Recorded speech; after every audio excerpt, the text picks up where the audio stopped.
Hi everyone, and welcome to my next video tutorial, which is going to be focused on how to display system and version information in the Django admin page. Now, this is going to include information which can stem from version display in terms of versions of Django, Python, etc. This can also include certain features such as third-party apps, anything that is extensible in your application as well, or anything that you are practically adding into your Django application. You can go on ahead and view this information. So very simple and lightweight. So let's go ahead and dive into it. And the first thing you need to ensure is that you have a Django application to apply this to as before. So make sure you have that set, and we can go on ahead and set everything up. So here I have my application, and I'm going to first of all install django-about. So that is the library that we'll use. So I'm going to stop the server, and I'm going to say pip install django-about. Okay, so it should just take a moment or so to install. There we go. So we'll set that up. Okay, next thing we can do is scroll down, and as you can see, here are some screenshots here, for example, of how it will look like. So you'll have an option to click on the about version info page, and then here is like a sample of what you will see in terms of the information it's going to provide you with in terms of code information, software version information, which you can also cross-reference to see the latest version in case you want to make any updates. For example, I know with the Python part especially, if there are new releases and when the security updates are of course going to expire and such, as well as information on your third-party apps that you are also utilizing in your application. If you want to verify the docs and you want to update and you want to have a bit of better control in a centralized user interface. All right, so let's just scroll down here and let's continue. So we've installed django-about. Now we want to go on ahead and add in the necessary apps. So for template filters, we can add in django.contrib.humanize. So this is in part to additional functionality in terms of this library. So we'll just add it for good measure. And the main part that we want to add is this app here, which is called about. So we want to first put humanize.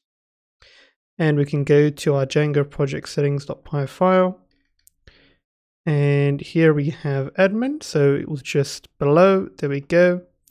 And then we also want to add about, that's very important, so we can copy that. And I'm just going to put it right down here, this is fine. Just make sure, if I just zoom out here, that you've added it all in within your list of installed apps, that's very important.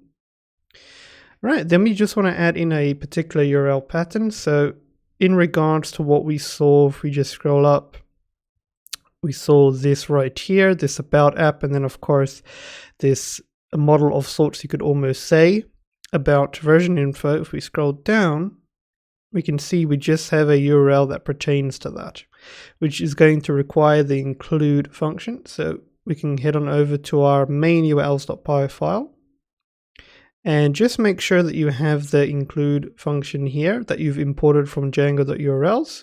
I already have it set up for my own custom application. And then you just want to go on ahead and copy the following here and make sure you add this above the default admin URL that we have right here. Just like that. So that's just going to ensure that it overrides it in terms of adding onto it or building onto it. So you have that in place. Okay. Then we can just access our dashboard. So we just want to go to our Django admin. So what we can do is, if you don't have a Django admin, I'll just show you quickly how to create one. You can just say python manage.py, create super user.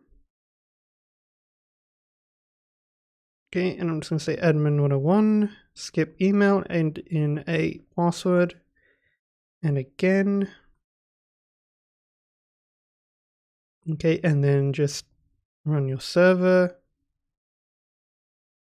Okay.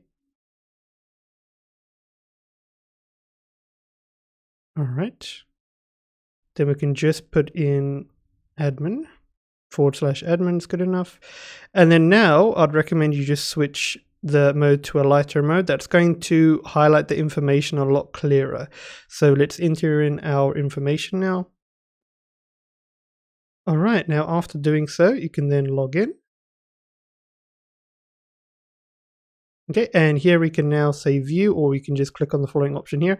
We can now see this about app exists, and we now have this option to go and check our system information. If I select that, we can see this about page that just gives us a bit of information as what this dashboard actually is for. And now we can see information in terms of the code and the software version information. So we can see I'm using Django 6.02. The Python version that I'm utilizing is 3.13.3. And the good thing is you can also track the information here if you want to just manage everything. So here I can just right click and I can see the release notes and where I'm currently at and what is currently ahead for me. I can see that for the Python version as well. So if I were to scroll down, I can see I'm on 3.13. So there was a bug fix. There's still security support in place. And as we can see, we are way ahead of older Python versions which have reached the end of life, so we can just manage that and adjust accordingly. But we can also see some additional information in terms of third-party apps. So you can see I have Django Crispy Forms, django-about, and it also takes you to the documentation of said third-party app, which is very useful. So if I were to open this in a new tab for Django Crispy Forms, it's going to take me to Django Crispy Forms, and this is the GitHub repo, to which it will have the necessary information here for me, as we can see. And of course, thereon, we can see the documentation either in the GitHub repository, or there would be expected to be a link to go straight to that. And then we can see a list of other integrations that you may have, which you can also scan just to see what has been utilized in place.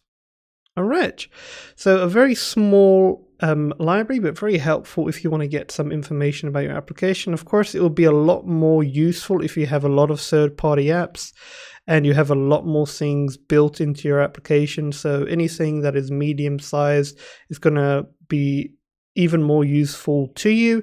It's not to say for a smaller application it won't be, but you get the general gist of what this library is about. So again, if you want to display system and version information in Django, this is a very simple and lightweight library to utilize, just to ensure that you have a place where you can access a dashboard like UI, as I'm showing you here, just to manage your information and your data effectively at point.